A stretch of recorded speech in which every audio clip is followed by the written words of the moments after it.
মানুষ বলে সকালে উঠে আমি মনে মনে ভাবি সারাদিন আমি যেন ভালো কাজ করি।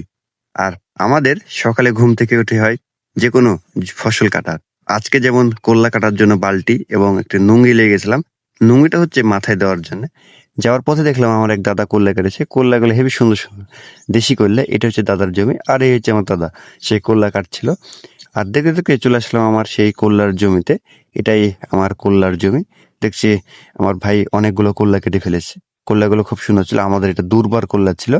আর রাস্তায় যেটা দেখলাম আমার দাদা, সেটা ছিল দেশি করলা। আমি জিজ্ঞেস করলাম কোথায় কোন পায়ে ঢুকবো? এটাই ঢুকলাম। আর ঢুকে করলাগুলো ছিঁড়ছিলাম। করলা খুব ভালো হয়েছে। বর্তমান দামও ভালো আছে এখনো।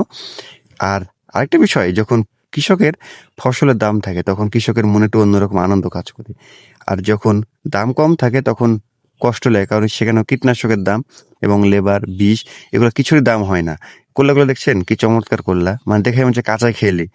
করলা যদি তিতো না হয়ে মিষ্টি হতো, অর্থাৎ আপেলের মতন হতো অথবা আঙ্গুরের মতন, তাহলে মানুষ মনে হয় করলা বিক্রি করার চেয়ে চুরি করে খেয়ে ফেলতো। যেমন শশা লাগানোর পরে চুরি করে সব বেশি খেয়ে নেয়, কারণ শসা মিষ্টি, শসা উপকারে। আর করলে তো তা খাইতে পারবে না কাঁচা, রান্না করে ভালো আছে। কাটার পর দেখলেন আজকে অনেকগুলো করলা হয়েছে।